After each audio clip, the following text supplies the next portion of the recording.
तो ब्रजवासी कन्हैया को घेर लिए और कहने लगे, चोरे लाला, हमने सुनी है कि तुम नारायण है। भगवान ने कहा, ब्रजवासी मैं कोई नारायण वारायण नहीं हूँ, मैं तुम्हारो लाला हूँ, मैं कन्हैया हूँ, क्यों बावरी बात करो तुम। अरे नहीं लाला, नंद बाबा कह रहे हैं कि तुम नारायण हो, तुम चाहो का ये बताओ। ब्रजवासियों ने कहा, कन्हैया हम तो यही चाहे कि हमारो मित्र नारायण है, तो कम से कम एक बार अपने बैकुंठ तो हमें दिखा, हम भी तो देखें कि तेरो बैकुंठ है कैसो। भगवान ने कहा, ठीक है बैकुंठ दिखाता हूँ, चलो मेरे साथ। और सभी ब्रजवासियों को लेकर भगवान ब्रह्म कुंड के पास पहुंचे और ब्रह्म कुंड के पास जाकर कहने लगे कि सभी नेत्र बंद कर लो। ब्रजवासियों ने नेत्र बंद कर लिए। भगवान ने कहा, एक एक करके सभी ब्रह्म कुंड में कूद जाओ। ब्रजवासियों ने कहा, दारी के बैकुंठ दिखाए हो या हमें मारने लायो है।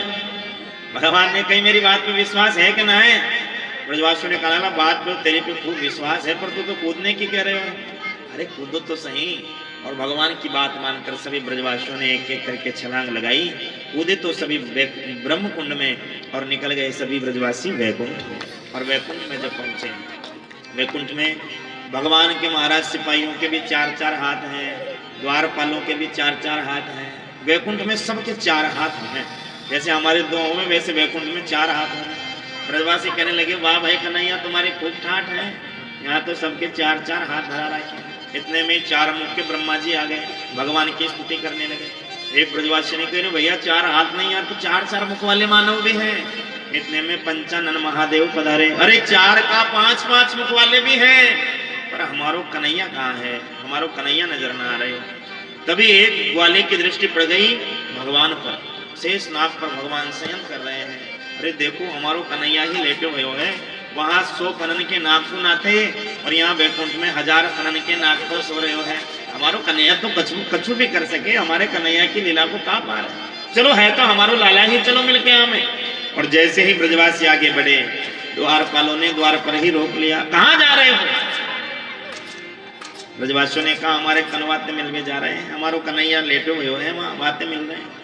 द्वारपालों ने कहा, खबरदार, वृंदावन में रहते समय तुम चाहे कनवा कहो, चाहे काला कहो, चाहे ग्वाला कहो, लेकिन यहाँ वैकुंठ में इनका नाम ऐसे नहीं ले सकते। यहाँ यदि नाम लेना है तो श्री श्री अनंत श्री संपन्न परम कल्याण गुण गण निलय महाराजा धीराज वैकुंठ नाथ कहकर के पुकारना पड़ेगा।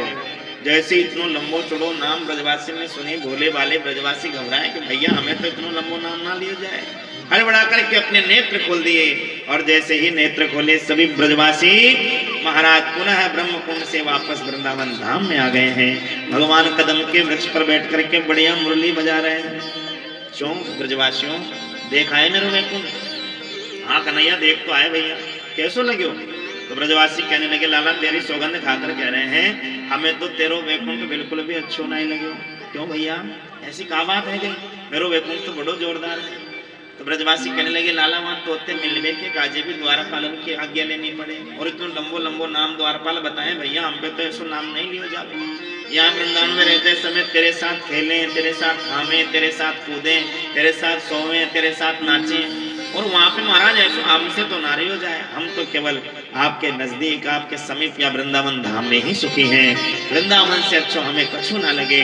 तभी भगवान ने प्रतिज्ञा कर ली ब्रजवासियों के भावों को देख करके कि ब्रजवासी वल्लभ सदा मेरे जीवन प्राण, इन्हीं कबहूं विसारी हो मोहि नंद बाबा की।